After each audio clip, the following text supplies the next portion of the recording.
All right, let's go ahead and get started here. So, not much new on the way of announcements. Hand-in homework number 5 will be posted on Thursday on Moodle, and then that'll be due the next week. You've got some more online homework. It's due Monday. It's chapter 8. It's due next Monday. So that was actually it is posted on Pearson. You'll get your exam back on Thursday, and I looked at the exam data right here, and let's just get some of the summary stats here.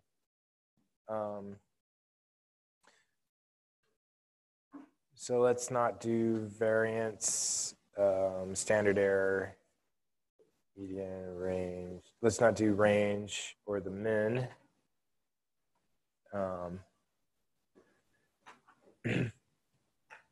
So we've got their medians are really close. So and they're pretty high medians. So you guys did well overall. Good job.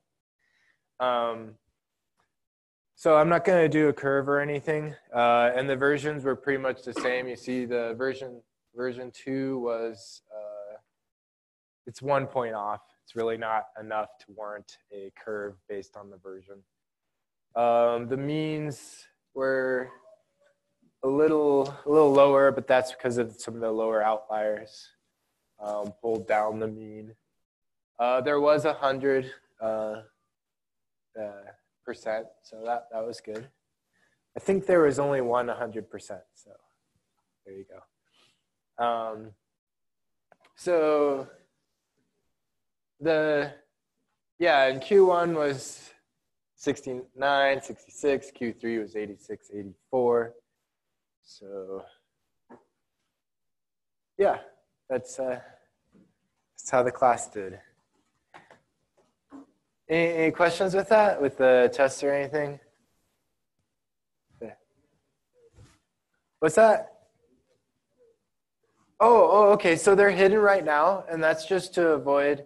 I want you to actually get the physical copy of your tests before you see your grades. So they'll be passed back on Thursday, and then there'll be solutions with your exam as well, so you can see exactly why your problems are marked off. And if there's any questions on the exam, you can talk to your lab instructor, and then he'll either say the answer or whatever, or he'll just send you to me. So, all right. Any other questions on the exam? All right, cool.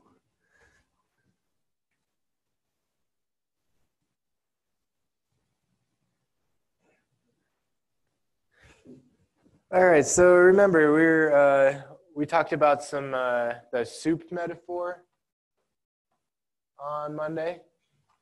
So this chapter is about sampling, how to do your samples. What happens if you're just sampling just by some of the pitfalls of sampling, how you can get it wrong. And yeah, with the soup metaphor, we had to mix the soup. That was an important part of our sampling method, was this randomization process. All right, so back to some of the big picture stuff here, parameters and statistics. So we use statistics, and that's like the spoon in the soup metaphor. We taste a little bit, and then we want to make some kind of inference about how the soup is as a whole, how everything tastes. All right, so the unknown population quantities are parameters right there. And then if you get it from the sample, it's a statistic. And then we ended on Monday with this table here, which I urged you to memorize. So if you see symbols like a y bar, you should know that you have a quantitative variable, and you should know that that's the average or the mean. And you should also know that it's from a sample. And then mu is from the population. Usually you're not given that. Every now and again you will be given that, just to see how close you are. And then with standard deviation, we also have S for the sample. We have sigma for the population parameter. So S for statistic, standard deviation. Sigma for parameter, standard deviation. And then here with proportion, you know that this is from a binary, a yes-no variable. So it's a categorical variable. And you have some proportion of successes. And with p hat, that tells you it's from the sample. And then it's a sample statistic. And then p tells you that that's the one about the population. It's the parameter. All right. So if you see p's, you should be thinking like maybe proportion. That starts with a p as well. So maybe that'll help you remember. P's are proportion. The ones with hats are from the samples. All right, so now we want to be able to identify and define like the parameter or the statistic within some of these surveys. So here we've got, in an effort to better understand how voters would vote in a U.S. presidential election, polling organization sampled 2,290 U.S. voters. 1,488 of the sampled voters claimed they would be voting for a certain presidential candidate on election day. So let's think, okay, what are the cases here? So the cases are voters.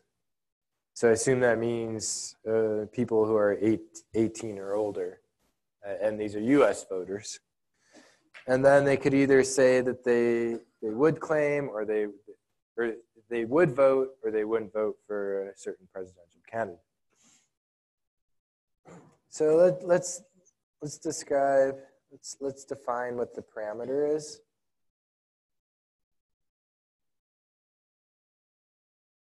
So here, this is a yes/no question. So it will be a proportion. And the parameter, the symbol is P. So that's about the population. And then this would be the proportion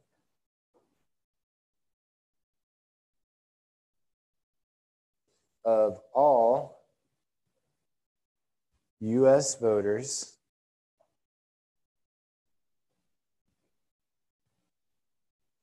who will vote for this certain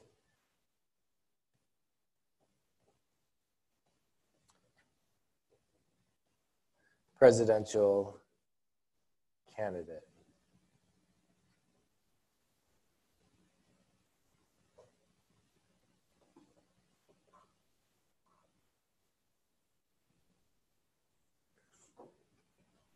All right, so within this answer, we have the symbol, P, and then we were saying that this is a proportion, so we know what that is. And then we're saying it's a proportion of all because it's about the population. That's what we're interested in here. And then we have the what the successes are here. So the successes are those who would vote for this certain presidential candidate. All right, and then for a statistic, if they give you numbers, you can just write the actual statistic, like the number. You don't have to define it in words like that. So, our symbol is P hat, so it's from the sample. And then we have 1488 over 2290. So that's 1488 would vote for this presidential candidate, And then 2290 is the total sampled. So how many people did they poll? And that will give us 0.6498. Okay.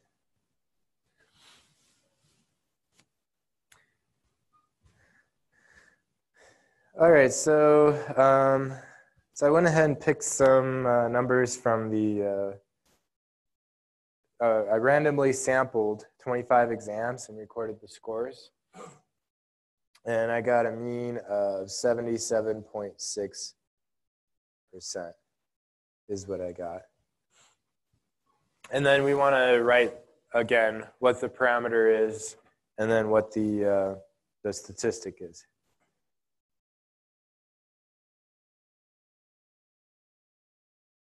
So the parameter.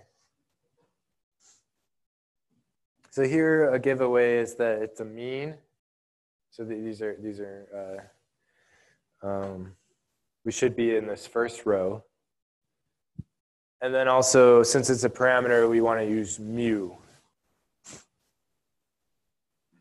Mu equals the mean of all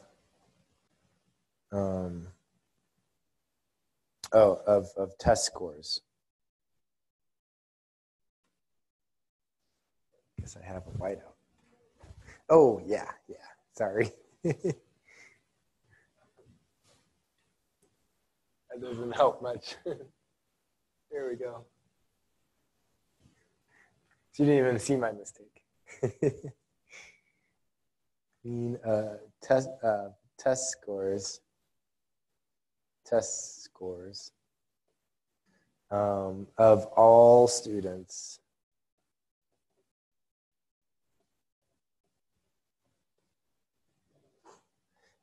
taking stat 216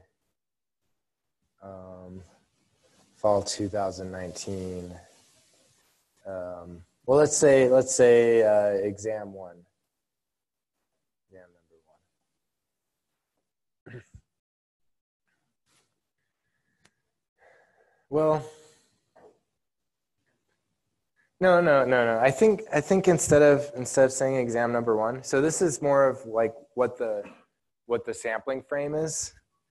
But what we would like to see is actually just those who are enrolled in the course. What their mean of the test scores are. That's what we would like. And then the statistic is a Y bar, and it was 77.6%. So that came from a sample of 25 exams. Okay.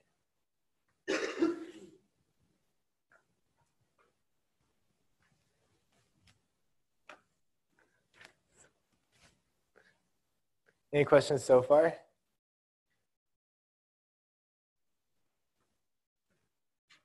All right. So, third scenario. We're setting up a road block west of downtown, or police officers. And they hope to find what proportion of Missoula drivers were driving without insurance. So they had 888 vehicles pass through the roadblock, and then they stopped every 8th vehicle. So they actually stopped 111 vehicles. And then they had 20 of those drivers were cited for an insurance violation. All right, so here we have to be a little careful because we've got this number 888, we've got a 111, and we've got 20. So we want to make sure we pick the right numbers from the problem. But before that, let's decide what kind of variable we have.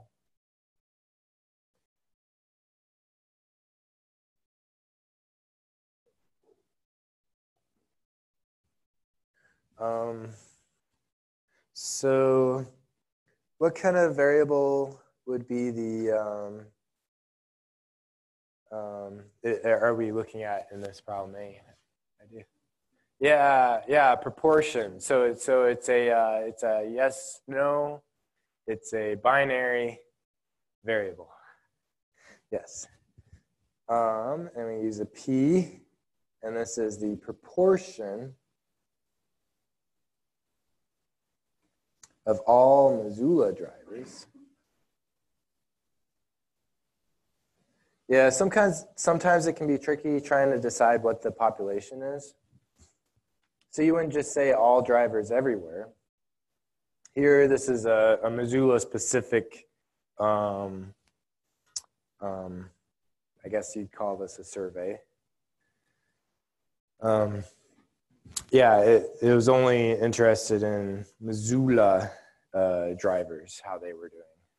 If we were interested in other cities as well, we would want to use police officers from other cities as well. Make it like a bigger survey there. And this is the successes were those driving without proper insurance. So who were driving without proper insurance?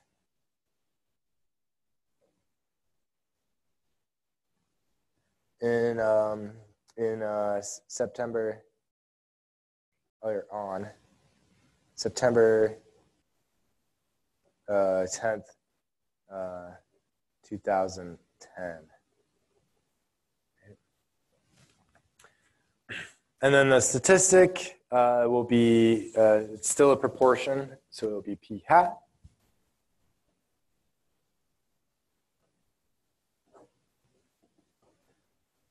And we can actually calculate this out because we know that 20 of them, and when I say them, I say the 111th stopped. So that's the total here because they didn't actually stop the other vehicles, so they wouldn't know if there was a violation or not, one way or the other. And that ends up being 0.1802.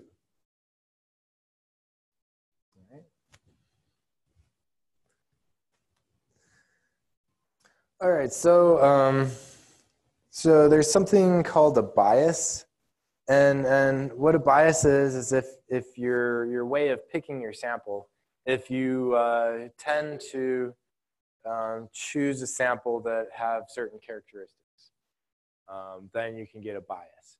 So let's say these police officers instead of stopping every 8th vehicle, they stopped every suspicious-looking vehicle. So maybe they would tend to choose, I don't know, vehicles with that are the color red, and maybe they're more likely to choose those vehicles. And that maybe there would be a bias there because people who drive red colored vehicles, maybe they have a higher or lower rate of having a driver insurance. I don't know. That could be something. So this was a pretty good method here of just stopping every 8th one, so that you took the human choice factor out of the equation, so it wasn't up to them picking, so to speak. And then when you have a sampling method that tends to over or underrepresent certain segments of the population, that's when you say you have a bias. And you can't fix a bias just by having a larger sample size. So you just need to throw out your entire sampling method and just do it over again. So if you have a bias, you just that's really bad. You want to avoid a bias because you want to know the true mean or the true proportion of the population. So if you have a bias, you have no way of knowing how biased it is. Is it a little biased? Biased by a lot? So at that point, you don't really know. You aren't able to make that inference from the sample to the population. And then this word representative just means that the sample is well mixed, so to speak, so that it's a good sample that's not doesn't have people certain kind of people or certain kind of cases in there. So that you would look at it and you'd be like, oh, okay, this is pretty much what the entire population would look like. It's just a sample of that.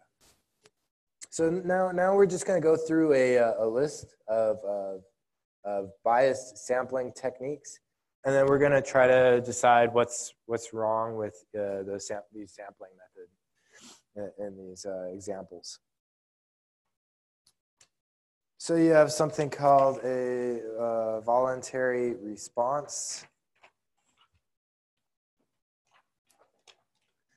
And so what that is, it's when you just ask people, you don't even pick people. You just say whoever wants to put their opinion or decide to fill this out, they can.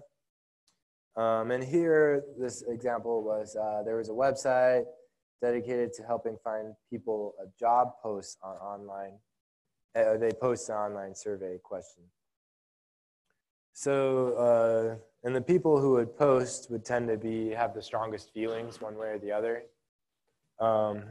And also here, the people who are going to this website presumably are not happy with their work situation because they're actively trying to find another job, or maybe they're unemployed at the time.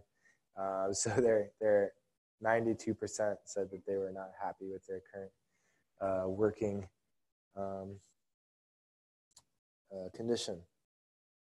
So yeah, you got to pay attention to what question they're asking. So this is whether or not they're happy with their current work environment. Because sometimes you can get issues with that as well. So this is no, there is a bias.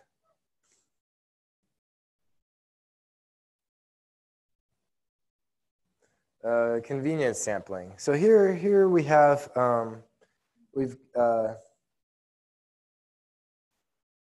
maybe we just stand outside the UC and ask any student willing to fill out a survey around the UC.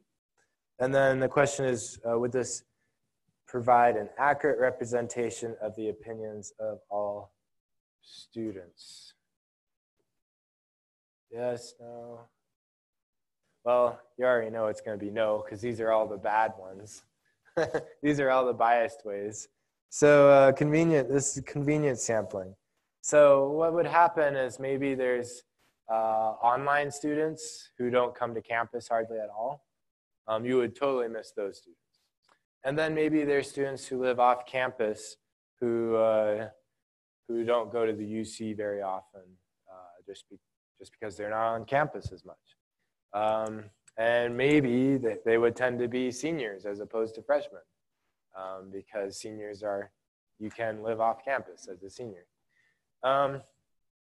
So that, yeah, there might, and seniors might have a different view on things than freshmen going to the school.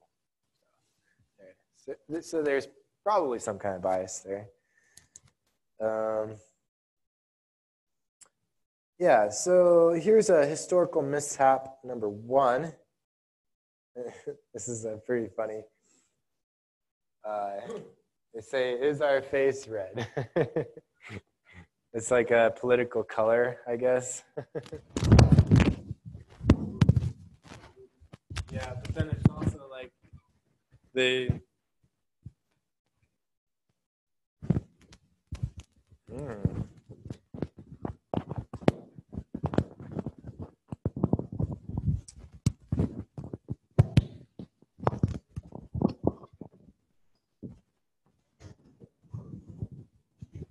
All right, so it's also, can you hear me? Can you hear me? There we go. Yeah. That was a real life mishap right there. So this one was a historical mishap. Yeah. Okay, so what was going on in 1936 was it was the end of the Great Depression in the USA.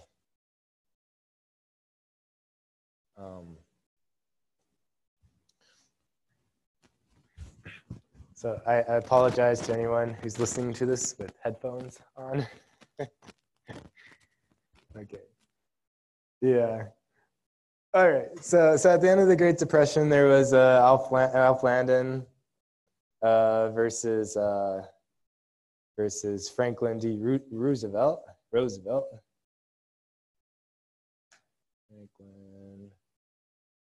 D. Roosevelt.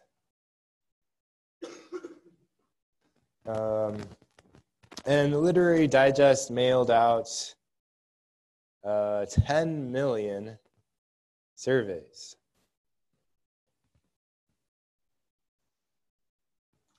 So they thought like that the more surveys, the better, I guess. But we know already that a larger sample size doesn't mean you have a better sampling method. So that means that, yeah, you may still have bias here. So 2.4 million surveys were returned. Surveys were returned.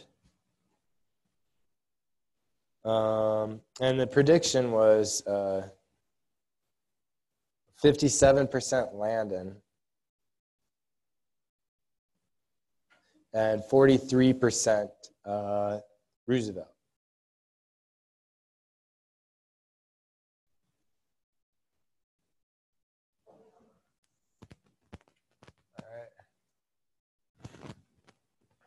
And the way they found who to mail these out is they used telephone listings,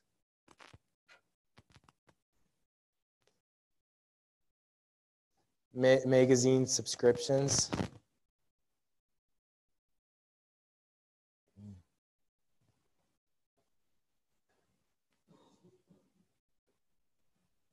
and they used club rosters, etc. Oh, sure, in parentheses. Okay, so the actual results were 38% Landon and 62% Roosevelt. So they were really far off.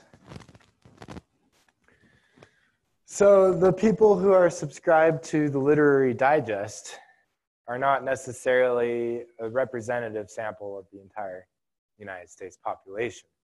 So apparently it had to do with what people's incomes were, was part of it, I guess. And so the people who were subscribing to this magazine had more money to throw around, and so they tended to like Landon better. But then everybody else liked Roosevelt, as seen by the actual results. So even though it was like 10 million, well, I guess in the 2.4 million surveys were returned. That was probably a second part of it here was they had, it was a voluntary response. So this one, this was convenience sampling. So they just used the numbers that they had, from their subscription. That's easy because they probably already had a list of it somewhere. So this was convenience sampling. And then here, we also had a voluntary response bias because the people who wrote back were the ones who were most passionate about politics here. So. All right. So yeah, is our face red? It's pretty ironic because maybe they should be pretty embarrassed about that survey. So they were off by a lot.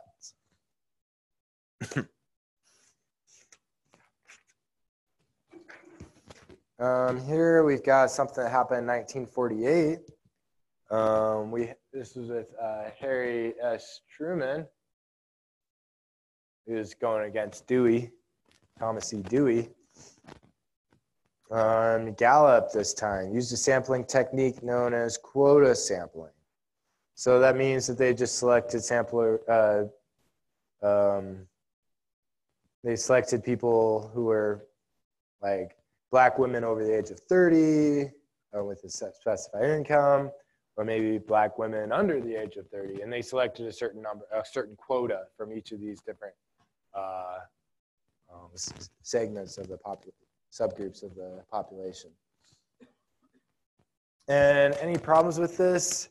So maybe a problem would be that maybe you don't think of a subgroup that would actually have an effect. So no matter how careful one might be,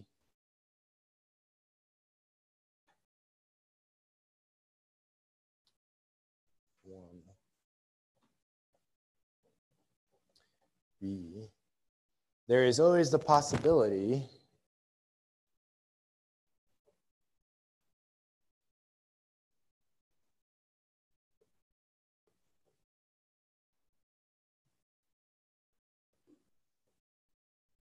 that some criterion is missed.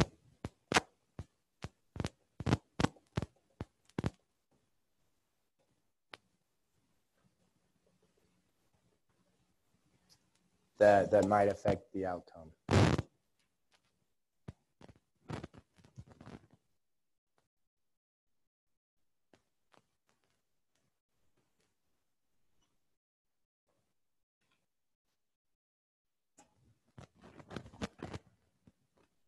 All right, so Gallup said that they thought 50% of the vote was Dewey's, and then 44% was Truman's.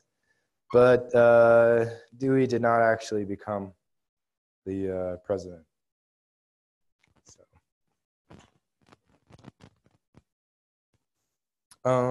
Also, there were some issues with they had to print. They had to print before East Coast states had reported issues. Was something that went on. So had to print before East Coast states had reported issues.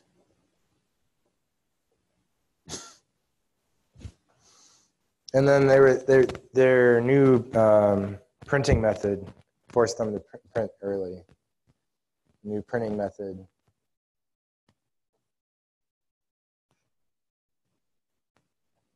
forced them to print papers very early.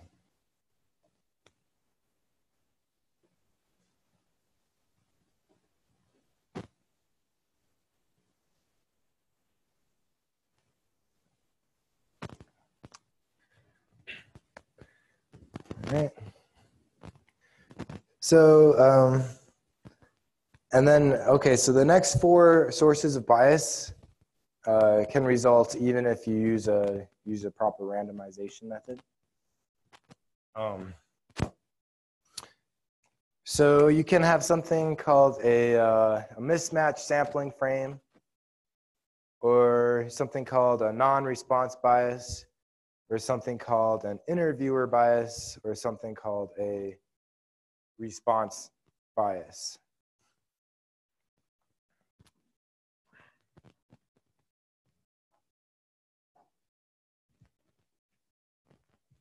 All right, so I hope that history was interesting. There you go. Here here we've got a mismatched sampling frame. So you're using randomization, but maybe you aren't able to pick sample every part of the population. So this is the population, and then the sampling frame in this case is a fair bit smaller than the population. That's a sampling frame. So that's where we're picking our sample from.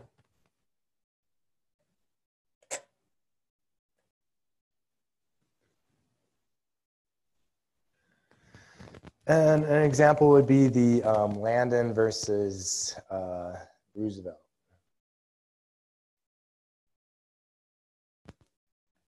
With the literary digest, their sampling frame was a lot smaller than the entire population. Okay. And then you've got something called non-response bias, and I feel like this is kind of a big one nowadays because there's a lot of robocalling. So that's like if you just like, I don't want to talk with you, just hang up on them. So you could be randomly chosen. You could be like, oh, this is just some random person I'm choosing. But then they wouldn't get any data from the people that hang up on them. So then they would have people who are of a certain personality, or maybe have like talking with robots on the phone. And they would get those people that would give their opinions about things. And then interviewer bias. So that's like if I were to interview you personally about how this course is, maybe there'd be some bias because I'm the teacher and I'm interviewing you. So that'd probably not be a good way to do a mid-semester survey. So even though I randomly picked these 20 students, everybody would have some kind of bias just based on, you know, talking to me face to face. So, all right, response bias, that can happen when with the wording. So if there's very strong wording, then maybe, yeah, it's the wording. Or maybe questions that are a little bit leading, like just kind of lead you to an answer, just an obvious answer, and you're just like, don't want to think about it much, you're just writing down the answer. Those people would be influenced to write a specific answer. So yeah, that's pretty common as well. All right, so you should be able to pick, like, you should be able to decide, like, if you see a bias, you should be able to decide, is it non-response bias, or what kind of bias are you getting there?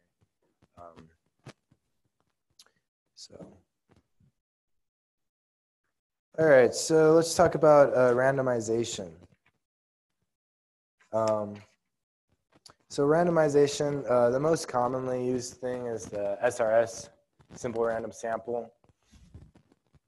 And that just means that you pick a subset out of the this sample of size n, pick that out of everybody, and then you just it's a random sample. So what they're saying here about the every possible sample of size n has the same chance of being selected. So what that's saying is if you're choosing a sample of size like 20. You'd be just as likely to choose this sample of 20 people as opposed to this other 20 people. Just as likely. Same chances. So again, you might not want to do a census. So you could so let's say you're looking at like a woodpecker nest in a forest. You wouldn't want to run through the entire forest and look at every single woodpecker. Like that'd be hard. That'd be hard. But you could look at just like equal sized plots and then pick these plots randomly. I'll do a simple random sample, and then you could look inside of these little plots to look for the woodpecker nest. All right, so suppose that we have 36 plots and we decided to survey a sample of 9 plots, so n equals 9. To select an SRS, label the plots in any order from 1 to 36, as on the next page. Then go to this website, and you can pick. So in the past, there used to be like a random number table. Yeah, we're not going to use a random number table this time around. So we're going to use either your calculator, or we're going to use random.org. So this it's from Ireland, this website, and it was started in 1998. And so what they do is they use atmospheric what does it say? Atmospheric disturbances to come up with these numbers somehow. So this randomness comes from the atmosphere. It's not coming from a calculator or anything like that. So claim these are true random numbers, and I guess it's pretty much as close as we can get to true random. So let's say, well, here you just go from 1 to 36. It did not.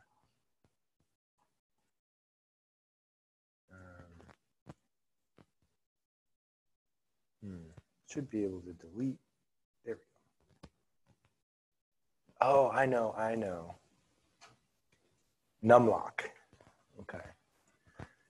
All right, so you generate your random number. Got 23, 4, 9. So that's all great, but you can also get a sequence. So numbers, sequences, 1 to 36.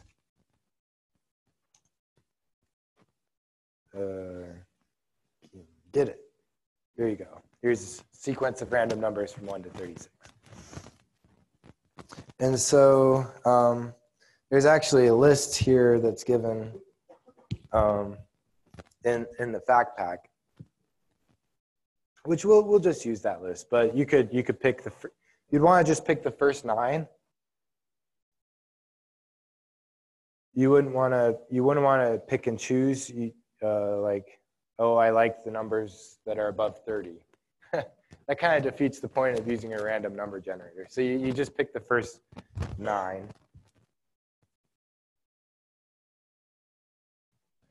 All right.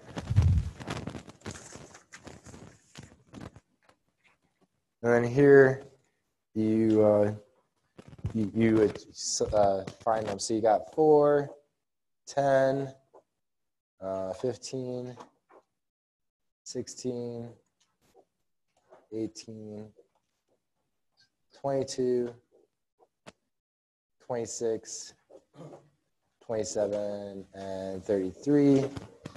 And you'd ask yourself, does this seem like it's random? Yeah, I don't see a pattern in there. All right, I want to show you how to use your calculator because this is probably how you're going to do this most of the time. All right.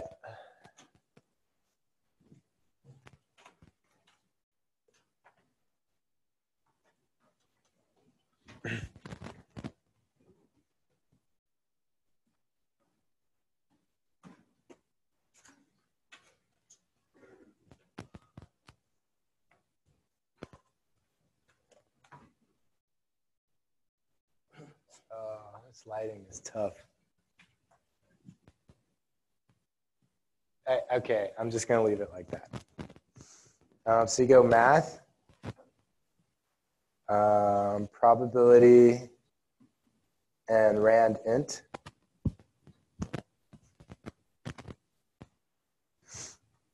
So let's say you want numbers from 1 to 36, and then you want 9 of them. So there you go.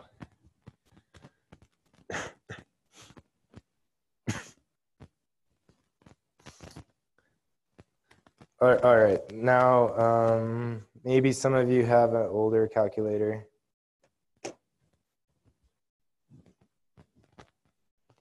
I don't know if anybody has these anymore. So int gives you the integer. Here you don't have a randint. You just have, you got to string them together. So you would do, so let's get out of all that. You'd go to math. You go num, you go int, and then you do random. So that is in the probability. You times that by 36, and then add 1 to that. So that give you numbers between 1 and 36.